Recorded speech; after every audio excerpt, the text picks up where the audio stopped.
II Mission Management Team. Sean Quinn, Exploration Ground Systems Program Manager. And Norm Knight, Director of Flight Operations. So we'll have some opening remarks from our panelists today, then we'll get into question and answers from both you here in the room as well as on the phone. A reminder to those who have joined us by phone, you can join the question queue by pressing *1. And with that, we'll start with Lori. Great. Thank you so much, Rachel. It's great to be here again with you all. And thank you so much for the turnout. Thank you for being here and for the tremendous interest, sustained interest even in Artemis II. As Rachel said, we just completed, about a couple hours ago, we completed 2 days of discussions as part of our Artemis II Flight Readiness Review. The Flight Readiness Review is our final big assessment of our readiness for launch, where we are going to, when we launch, fly 4 astronauts around the moon and bring them home safely. An incredible amount of work has gone into preparing for this test flight by thousands of people across our integrated team. At the conclusion of the Flight Readiness Review, I'll just say during the Flight Readiness Review, we had extremely thorough discussions, very open, transparent. We talked a lot about our risk posture and how we're mitigating those risks. We reviewed the challenges that we've had and how we've addressed them. And we talked about the work that remains, what's left to do, and how we're going to get through all of that.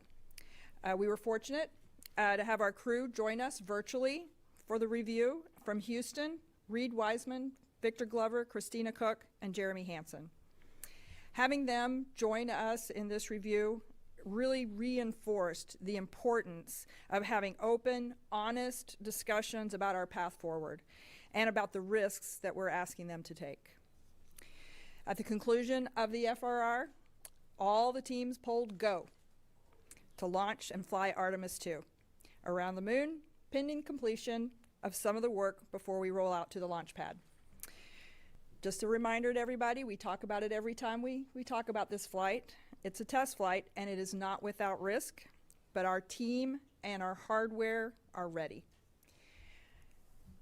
We are planning to roll out to the pad, back out to the pad, targeting next week, a week from today on the 19th. We are on track for that. Everything's going pretty well.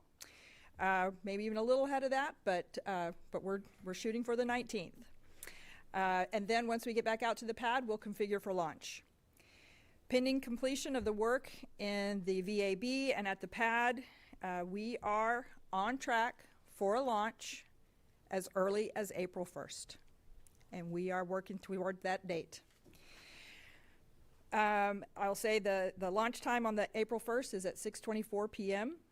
I also wanted to note, I'm sure many of you have seen our little calendar with the green squares on it that shows the available dates for launches in April.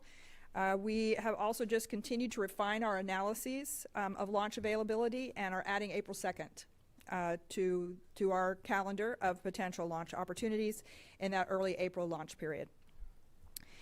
The launch on the 2nd would be at 7:22 p.m.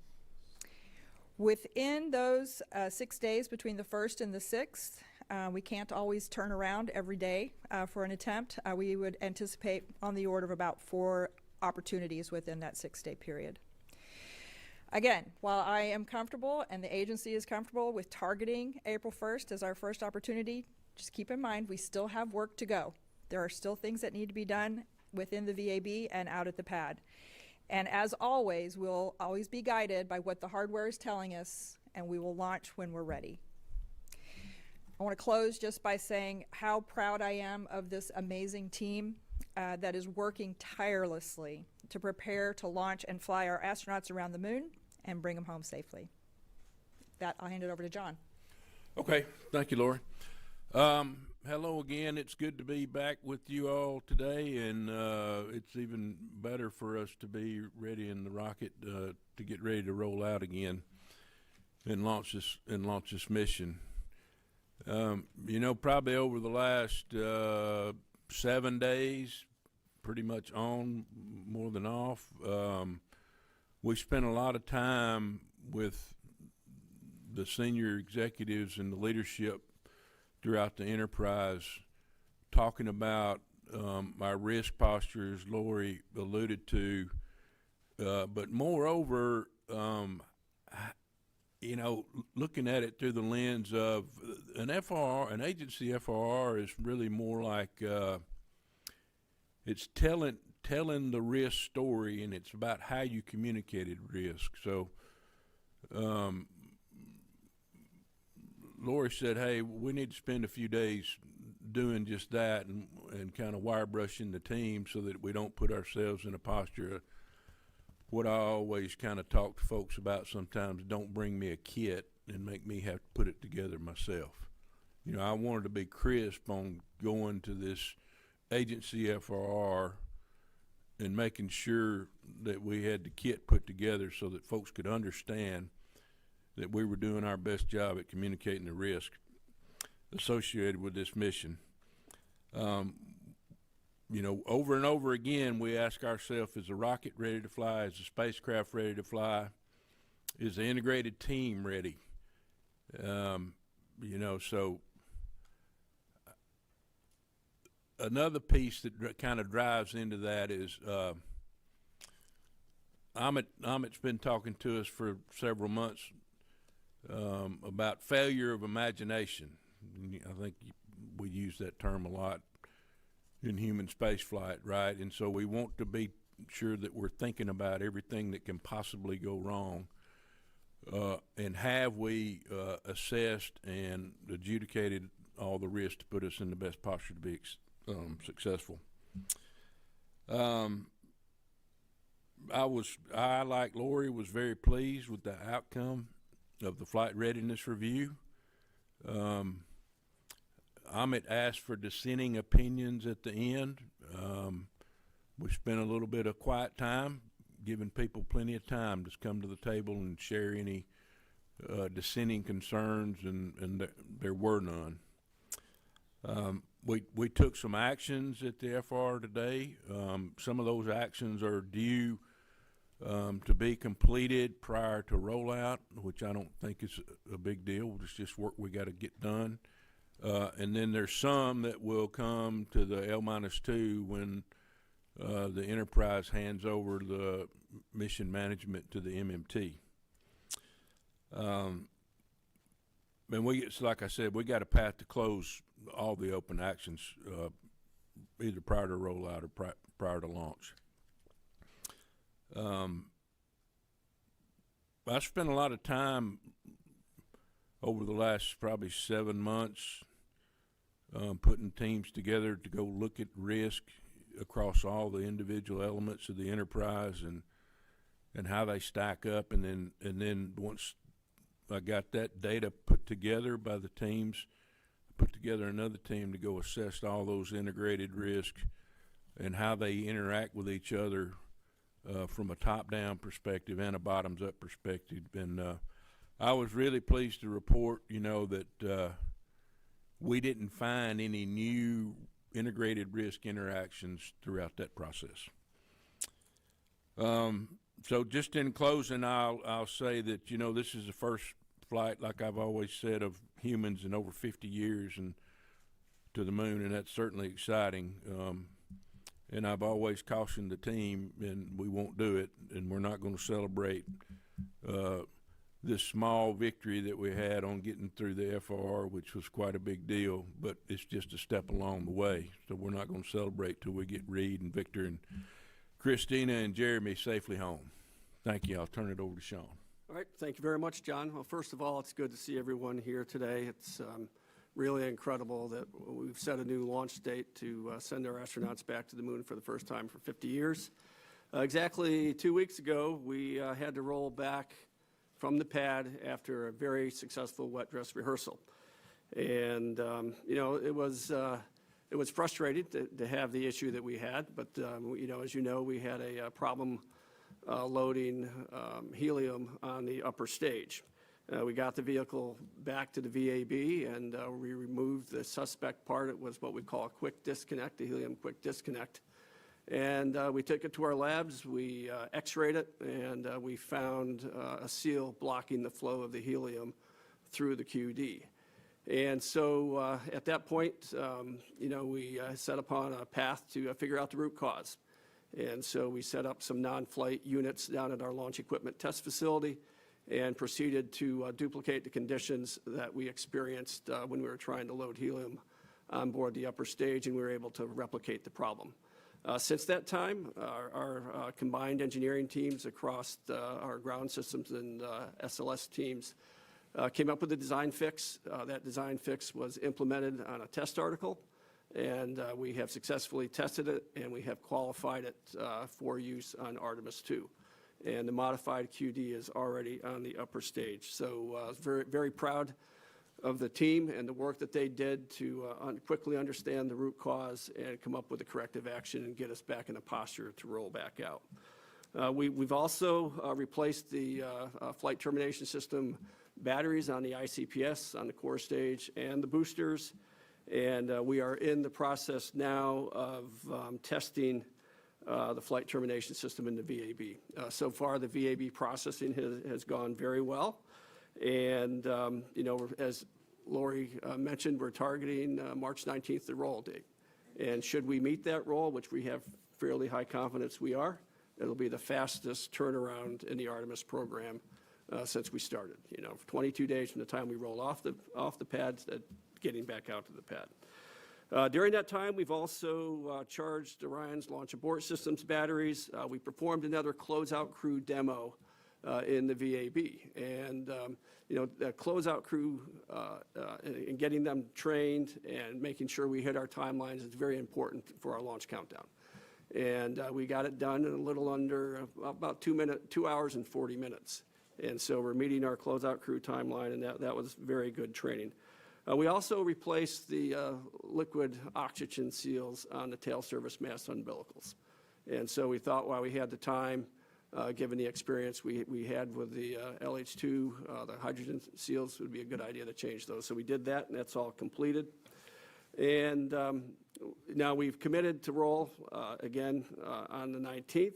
We'll get the vehicle back out at the pad, go through the pad preps, set up our EES system, raise the engine service platform, raise the extensible columns, do all that work, and put us in a good launch posture. Now, I will tell you that over a year ago, we set out to launch no later than April of 2026.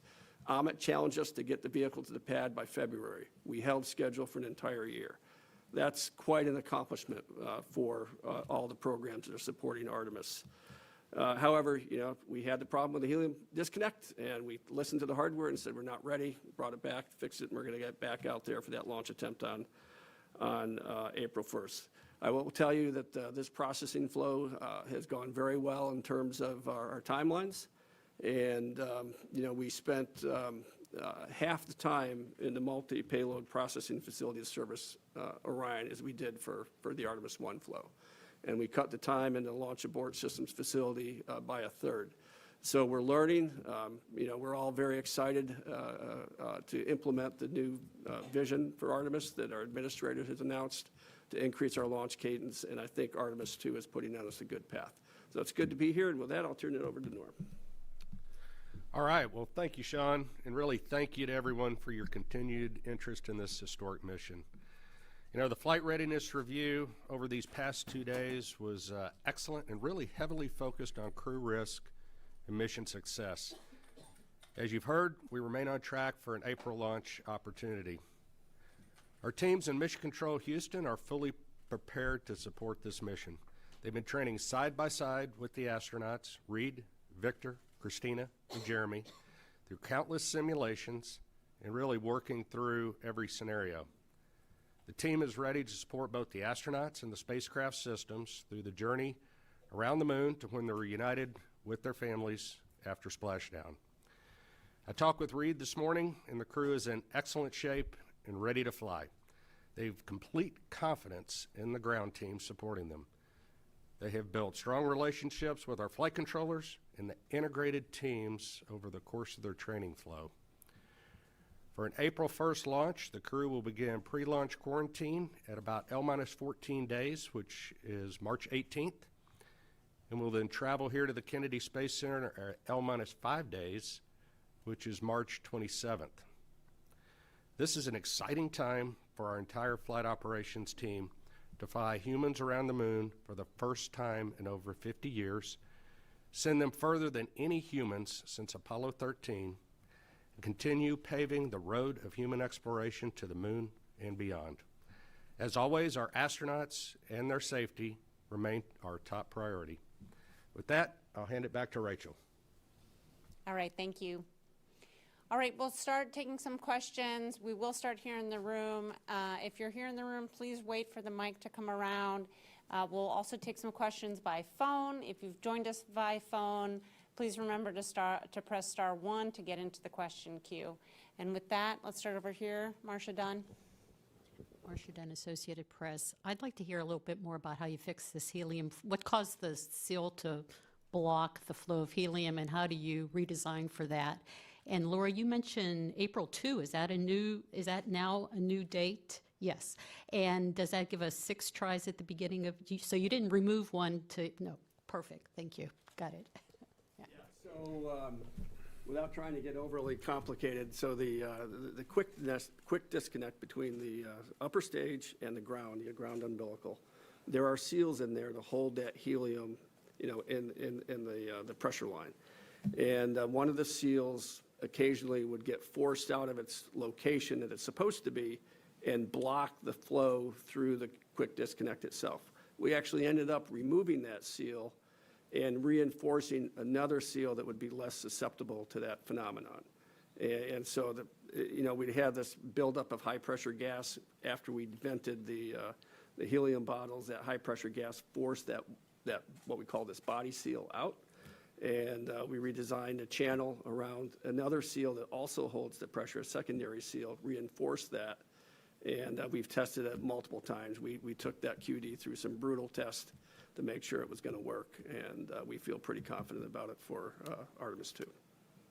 Yep. And then if I can provide just an explicit answer to Marcia, because I was shaking my head in the room and just want to make sure everybody gets the answer, that yes, we have added the 2nd of April. That is a new date. Previously it had been excluded. We've done additional work, and now we've done enough analyses to believe that that is a viable date. So it's been added, and it is an add. We haven't taken any other dates away. We have 6 potential dates.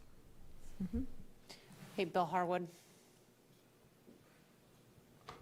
Hi, Bill Harwood, CBS News. Since virtually all of you mentioned the risk analysis for this mission, the OIG last week put a report out that put the risk of lunar operations at 1 in 40 and the risk of lunar mission from start to finish at 1 in 40, or 1 in 30, I'm sorry.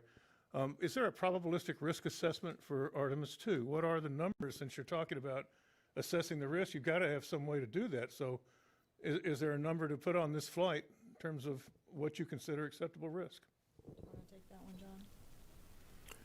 Yeah, so Bill, we've grappled with this overall number for a while. What I would say is we understand the risk associated with the individual components, the subsystems, and then the overall systems.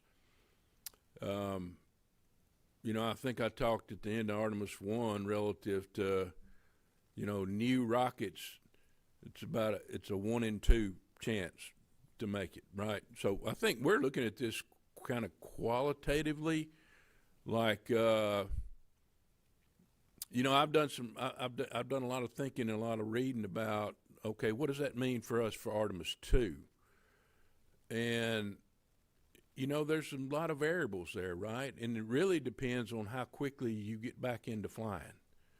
Right, and so one of the variables is we've got such a gap between Artemis I and Artemis II, and you don't have that cadence, kind of like we had in shuttle, where we fly sometimes 4 or 5 times a year, right?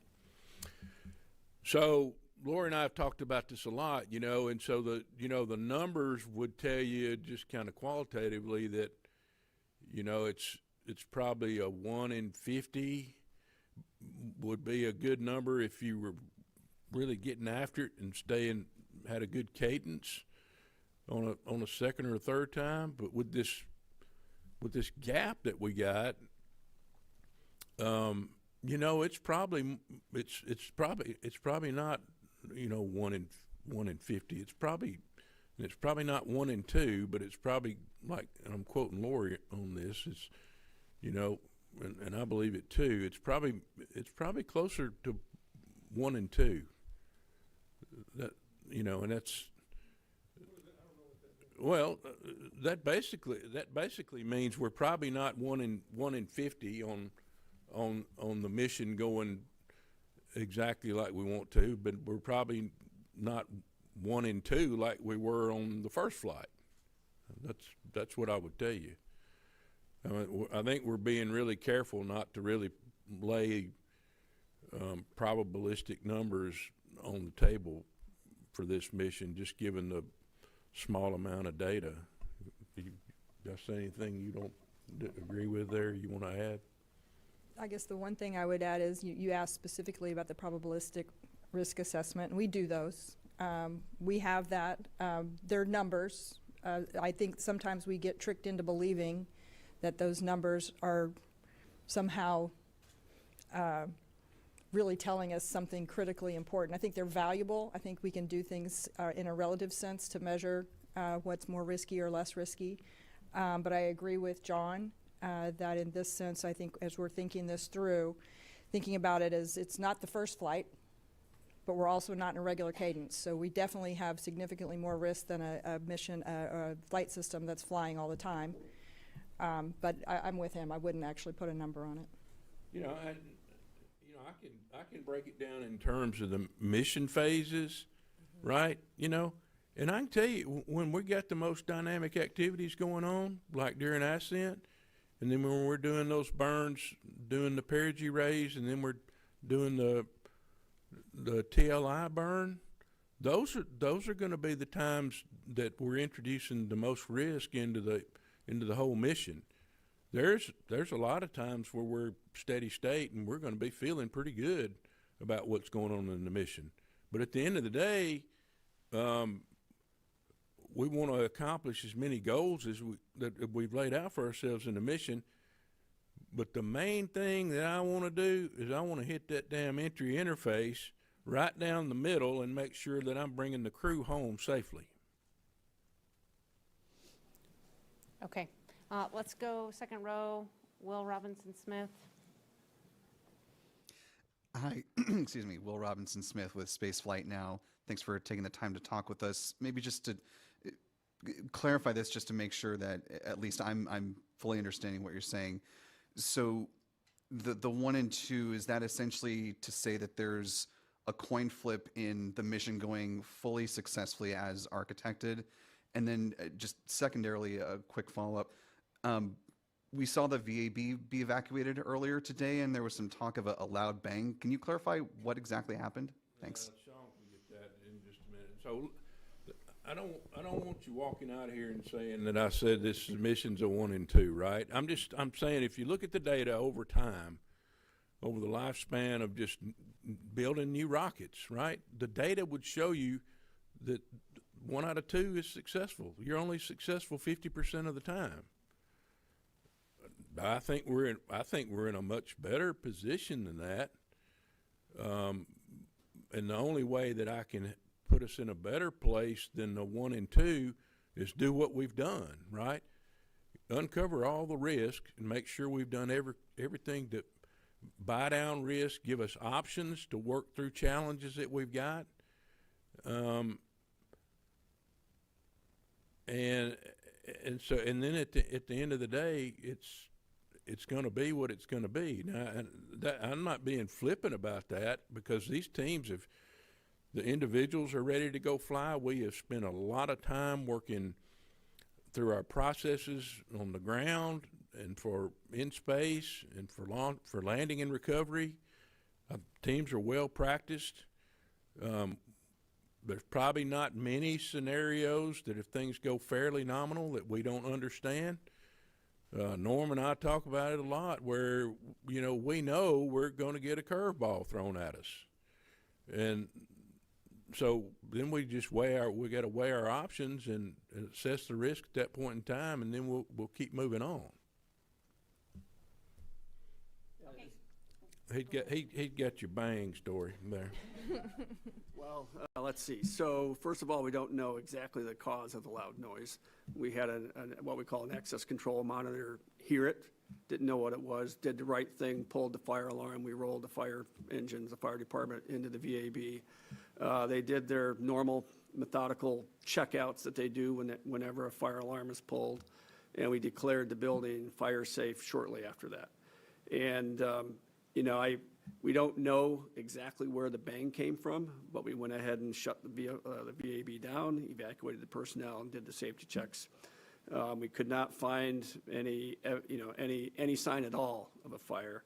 The person also reported an odor. We think it may have come from a floor drain, and declared the facility fire safe and brought our crews back in to continue working. I could speculate on what it was, and I just don't want to do that right now. Okay. Yep. All right, we'll take several questions from the phone and then come back here in the room. First up, we have Jonathan Sari with Fox. Thank you so much for taking the time. This is for whoever wants to take a forward look, future Artemis missions, Artemis 4 and beyond, the human landing system. The OIG report raises concerns over the elevator in the Starship HLS being the only way for astronauts to move between the surface and the crew compartment. What options for a backup is NASA exploring? I'm not sure if you're asking about a backup to the elevator or a backup to the Starship. I mean, certainly we do have two options in our human landing system program to provide landers to the surface. We've got both the Starship from SpaceX, and we have the anticipated Mark II eventually from Blue Origin for the other lander that we have on contract. Both of them will have to demonstrate not only the successful landing and ability to an uncrewed landing and ascent from the surface of the moon before we commit to putting our crew on there, but they're going to have to demonstrate that they are qualified for human flight. And that is going to require the safety and the backup systems and the redundancies that are going to be required to keep the crew safe. Okay, next question we have on the phone is from Jackie Waddles with CNN. Hi there. Thanks for taking my question. For John Honeycutt, I think it might help us better understand these risk assessments. Can you just clarify again what exactly you mean by the 1 and 2? Again, is that the risk of this mission not going exactly to plan? And I know, from covering Demo 2 and also going back to shuttle, we're used to having numbers for odds of loss of mission and loss of crew. Do you have any calculations for those specific parameters that you can share with us? Some clarity on that would be great. And then if you don't mind, quickly for Lori, you mentioned that the crew was present at the flight readiness review. Could you give us some insight into what they may have brought up during the flight readiness review, any questions and concerns they may have raised? Thanks so much. I'll let you, you can go first. I'll go first. It was wonderful to have them. They were virtual, they were online, but all four were gathered together online, and they did kick us off with our FRR yesterday morning by saying a few words to us, and they did convey some of the things that they think about and the things that they worry about as the crew members, the kinds of risks that were of most concern to them, and the things that basically they were going to be listening for as we went through the FRR. And they included things that I'm sure won't surprise most of you, things like the heat shield, but not so much the performance of the heat shield. I think we've all agreed that we've got a good heat shield. The question was, are we going to be able to hit that entry interface and get them back on Earth safely? And so they were listening to make sure that we have that really nailed down and we were going to be able to hit that entry interface. Understanding communications challenges and making sure that they'll be able to maintain communication with Earth. And that's one of the things they were looking at, those risks, the environmental control and life support systems. power systems, things like that, the things that could cause some challenges to them while they're in flight. So we really appreciated them sharing their thoughts with us. I will also share, I think one of the things that they mentioned was, we've spent the last 25 years in low Earth orbit, and they wanted us to make sure that we all recognize as the board members that this mission is different. We are going well beyond low Earth orbit. We're going out to the moon, and we can't always rely on our experience in low Earth orbit when we're taking this kind of a mission. All right, let me make another run at this. I've had a little bit of time to think again. All right, so on the 1 and 2, all I'm saying is when you don't have a lot of data to pick from and you want to go generate a probabilistic number, the way I got the 1 and 2 is to just go look at the rockets that flew their first mission, right? How many of them were successful? It's about 1 and 2, right? And so people, I don't want people to take that as being that we should be scared to go fly, because we're not scared to go fly. We do an outstanding job of understanding the risk, buying down the risk, mitigating the risk, and putting together controls to manage the risk. But I think you get in trouble, and we had a little bit of conversation on this today at the FRR, not specifically about, kind of indirectly about talking about generating probabilistic numbers, right? And so you can use a probabilistic assessment in a way that might scare you unless you go look at, for instance, take for example, losing foam, right? And so you can say, okay, there's a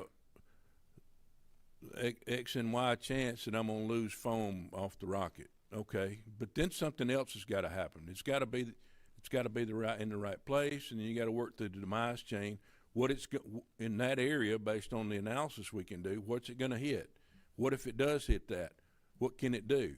And so, when you work through all that from a technical standpoint, you can put yourself in a better place rather than just solely relying on a probabilistic number. And Bill, I totally get what you're saying, because in shuttle, we used to have a 1 in N number for loss of mission and a 1 in N number for loss of crew. And, I think those numbers, I don't go back to STS-1. I started probably around STS-36 after Challenger. But, those numbers were always a 1 in N. Norm, you might remember how the range was about, a 1 in 130, 1 in 140, and it improved over time, right? And it's driven by the stuff that you do to make the launch vehicle or the rocket better and put yourself in a better position to mitigate the challenges that you got. So, it's just, I feel like we're kind of we're being a little bit dangerous, and it's interesting that I didn't get this question asking me about it too much on Artemis I, right? And I understand why, right? We got people on the rocket this time, so people go, oh, shit, pardon my French, but, it's just like, how can that be, right? Well, it's looking at the data. So we can probably pursue, I know we have pursued loss of mission, loss of crew type number assessments, but I'm not sure we understand what they mean in reality. And I'll give you an example, right? You know what the biggest risk we got right now in the Enterprise? Micrometeor debris. That's it, right? Now, in my mind, is that real? It's real, right? But when have the last two bad events occurred? Going uphill in that highly energetic event. That's when it occurred, right? So, you know, we can fool ourselves sometimes into thinking, really, is that the biggest risk to the mission, MMOD? This ought to make for some good reading over the next few days. Okay. We'll take another from the phone from Josh Dinner with Space.com. Hi, thanks so much for doing this. You've talked in the past about the stress rollout can have on SLS, and I didn't hear a mention of another wet dress rehearsal. What would be the justification for skipping another wet dress, and will you have any way to assess that helium QD back at the pad? So I'll take the first part of that as far as the wet dress. And we've had a lot of discussion about this. Every time we tank the vehicle, it takes a little bit of the life out of those tanks. And so we certainly want to test and always make sure that everything's working. But, you know, we've now done a couple wet dress rehearsals. We've exercised the team. We've exercised the hardware. And I'll just tell you, from my perspective, when we tank the vehicle the very next time, I would like it to be on a day that we could actually launch. I would like to do it on launch day, and if we successfully are able to successfully fully tank the vehicle, I want to be able to pull go to launch. So that's where we are at this point. And, you know, we don't want to give up any of the days in our April launch window for a wet dress rehearsal. And as far as testing the QD at the pad, well, we've already tested the new QD in the VAB as part of our pre-launch checkouts. We do pressurize the helium bottles, and we exercise the helium system on the upper stage. So we've already verified that the new QD is working in the VAB already. We'll take one more question from the phone, and then we'll come back here in the room. Next up, we have Katrina Miller from the New York Times.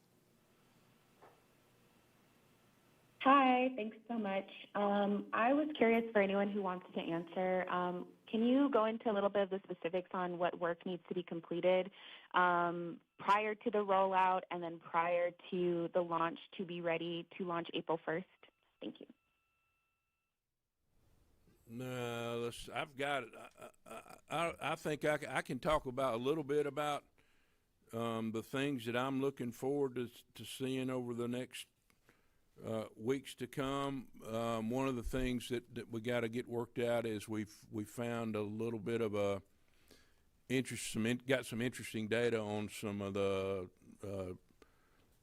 thrust vector control actuators that are in fabrication up at Moog right now for Artemis II. So we got to go figure out kind of what that means to this mission. I don't think it's a big deal, but it's just doing the analytical work to close it out and make sure that the little bit of an issue they're seeing up on the actuators for Artemis III doesn't indict the Artemis II actuators, which are shuttle heritage, right? So we had two sets of actuators. We used one on Artemis I. We're using the second group on Artemis III, and then all the subsequent ones are gonna be new. Our inertial navigation and control assembly on Artemis II, ULA ran into a little bit of a problem, and they solved it by doing a good burn-in with the Inca. On one of the channels, they were experiencing some issue. I'm not sure I can communicate what the issue was. It was basically they recommended we do a good burn-in on the Inca, and Sean's teams, we've already started that, and so we got a good plan to get that closed out. And then Sean can share more on this one, but he's been working. Y'all have heard about the comm problems that we've had off and on throughout our wet dress rehearsals, and his team's off working. They've done an outstanding job of buying down risk relative to that. So those are kind of the three big ones on my radar. He can talk to you about his kind of standard work. I don't view the standard work as a big deal, and he can talk about his schedule. So over to you, Sean. Yeah, so really, like I said earlier, the work in the VAB is going very well. We're actually slightly ahead of schedule. What's remaining really is what we call the flight termination system and checkouts. And we'll do those over the next several days, and then we'll do what we call close up the volumes. We will remove excess platforms from the LVSA area and from the core stage and the left and right-hand solid rocket boosters, and get the doors locked up and ready to roll. So there's not a whole lot of work left in the VAB, fortunately. Yeah, that's pretty much it. So we're close. Okay, we'll come back here in the room. We'll go on this side. Let's start here with the black shirt. Thank you. Manuel Masanti from Exploración Espacial. Two quick questions. First one for the panel. The OIG report says that NASA is tracking like a risk with one of the cryogenic technologies that SpaceX is using for the HLS, but it doesn't mention which one. Can you elaborate which technology is NASA tracking, which is not going to be mature enough for Artemis II? In this case, would be Artemis IV. And then maybe for Lori, what would be the status of the gateway, given the new architecture? Is the lunar base the new gateway? Let me take those separately. In your first question, I'm going to say we'll have to get back to you. I would have to go back and read the details of what's in the OIG report to understand what exactly there, and I don't want to speculate on that particular question. On the second question, the new direction that the administrator put forward a couple weeks ago, that is very focused on the transportation systems in the near term. It's focused on standardizing our transportation to and from the moon. There's nothing in there that says anything about what is anticipated for any other parts of our program. We continue to execute on the other parts of our program. Okay, let's go here to Ken.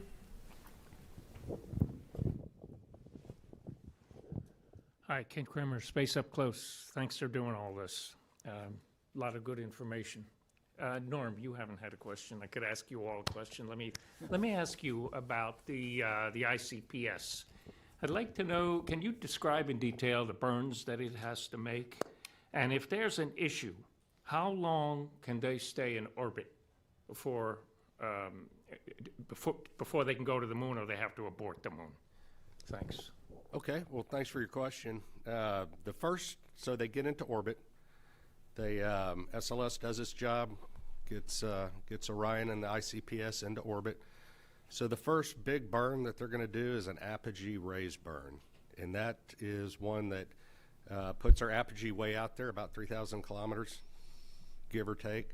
That's what ICPS provides. After that, ICPS will separate, and they'll do a we call it a prox demo, proximity demo. And so they'll actually do some inspections of ICPS and do the handling qualities of Orion around it. So that's its major burn to get Orion where it needs to get in that first, we call it a HEO orbit. So, and then your second question, I think, was, how long can the crew stay up there? Well, if that burn doesn't work right, what are your options? Well, if that burn doesn't work, then you have aborts back to Earth. And so you would separate from ICPS and come back. Obviously, the first thing we would do is try to get into a safe orbit as best we could. And once you're in a safe orbit, we would assess probably in a low Earth orbit, because that gives you a matter of hours to get the crew back home. Once you commit to the high Earth orbit, it's about a day to get back home. So obviously there's a lot of risk trades that you do. There are a lot of different scenarios that play out associated with that. But what the team does is they look at the failure, the impact, and then the workaround and the risk trades relative to always keeping crew safety paramount, vehicle safety next, and all those factor into the decision making that we as a collective team would go do. Okay, we'll go back again to the phone for several more questions. Next is Lauren Grush with Bloomberg. Hi, thank you so much for taking my question. I'm wondering if there has been any extra scrutiny lately on the solid rocket boosters.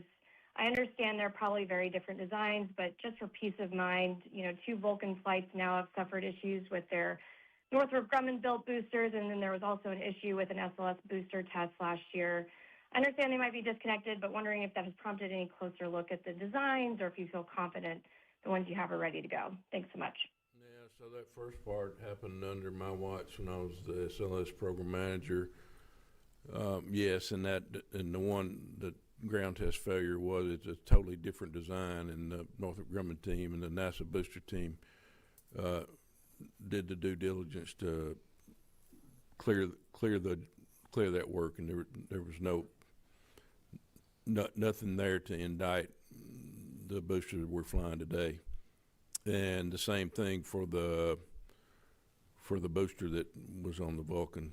We went through the same activity and cleared it both, so it doesn't indict it. And there's been, I know we talked about it at some point in time along the way, especially right after the one on the Vulcan had its issue, and the team closed that action out, and it did not come up in Lori's FR or the agency FR. Our next question is from Denise Chow with NBC. Hi, thanks very much. I was wondering if you guys have any details on launch opportunities beyond April in case those are needed. So my answer to that is we are focused on April. I've said in the past that, yes, there are opportunities in other months, but right now we are solely focused on April. We'll take another question from the phone. This is from Paul Brinkman with Aerospace America.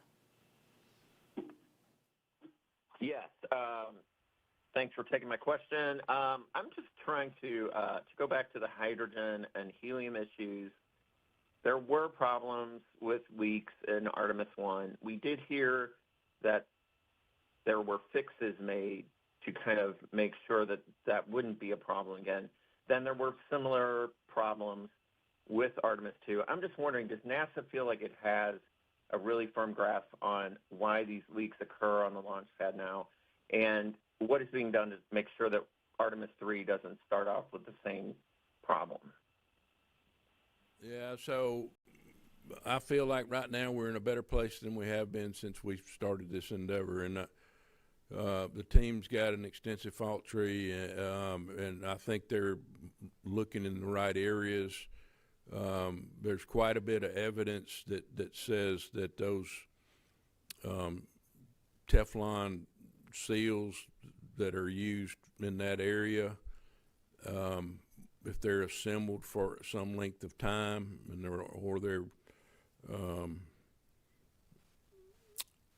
or there's any little bit of a flaw in them, or they don't fit exactly right. In other words, it's, you need to cherry pick the seal. But I think the key thing that they're starting to hone in on is, in talking back with the supplier and then doing the investigative work themselves, is we assemble that interface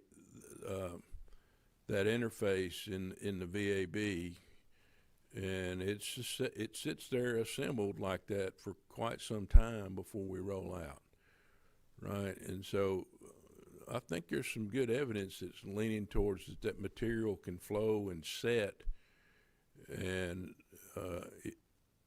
it looks to me like, based on the limited data that we've got and the experience we had from Artemis I, that we're going to be in a good posture when we roll out this next time. And I think that's as Lori alluded to, we don't feel like we need another wet dress, and this is one of those opportunities where I think we need to be. I think we're using good technical judgment and being bold, making bold decisions about what we do. Obviously, we don't want it to leak, but I'm highly confident in the technical team's ability, and they're saying basically the same words that I'm parroting back to you. Our next question is from Micah Maidenberg with the Wall Street Journal. Hey, good afternoon. I wanted to take one more shot at the probabilistic risk assessment discussion. In 2022, I think it was Mike Serafin did talk about a 1 in 125 potential loss scenario for the Orion vehicle on Artemis I. just even with the caveats about Artemis II, the differences and the small amount of data that John talked about, can you at least provide a comparable for that number, the one to N number for Orion for Artemis II? Thanks. Micah, I'll just say we've addressed the risk question several times. I think if we have more follow-up to do, we can follow up with reporters separately. We have plenty more questions to get to, so we're going to go ahead and do that. We do want to take one more question on the phone from Marcia Smith with Space Policy Online. Thanks so much. My question actually was about Orion as well. We've been spending all this time talking about SLS and ICPS and the tests on those systems. Could you just give us an update on when the last time the Orion service module systems have been tested? And does the Orion service module only fire once? It only has to work once in order to get them around the moon and back home. Could you just walk us through that part of the flight? Yeah, I don't know the last time that we've run any test on the service module, but I know Norm's here and he can talk about relative to how they utilize the propulsion system on the service module, which I think is important relative to this conversation. Yeah, service module we depend on a lot, obviously. A lot of the critical burns are done. TLI is done with the service module through the OMS engines. We have a series of jets on there as well. So it's critical to the mission, and we use it until the very last day when we jettison it and Orion comes home. Another one from the phone, we have Ryan Keaton with NASASpaceflight.com. Thanks very much for your time. I just want to make sure I understand this correctly. You said you're not going to be doing another wet dress rehearsal. I'm just wondering if you're going to be doing any tanking at all, like a partial tanking test or an integrity test, or are you absolutely set that the first time you're going to tank this rocket from now on is going to be for a launch attempt and there are no other scenarios? Thank you. Appreciate the question.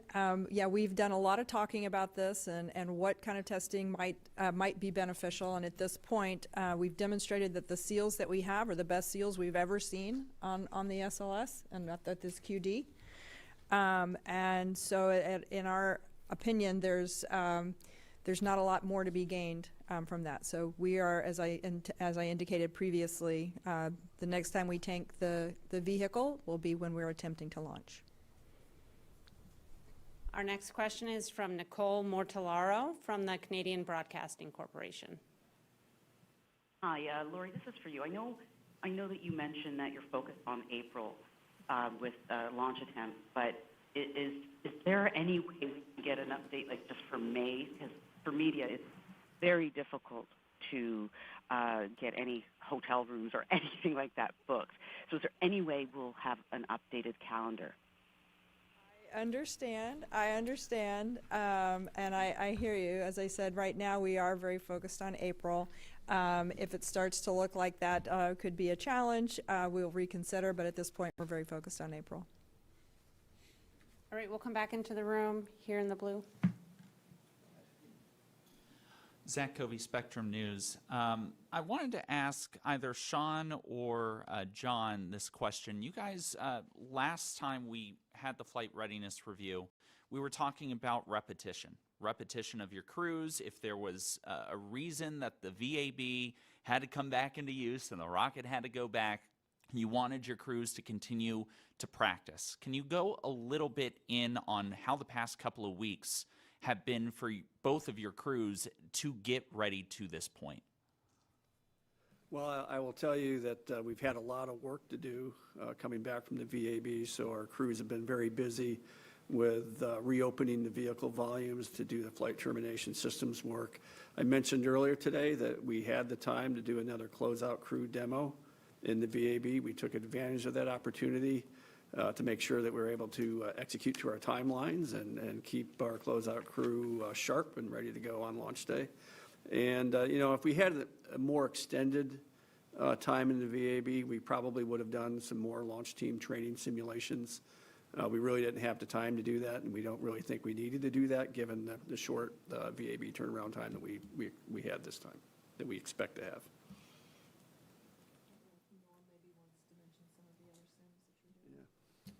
Well, talking about the flight control team and the readiness, obviously we've used the time to do a few more sims, a few more practice sessions.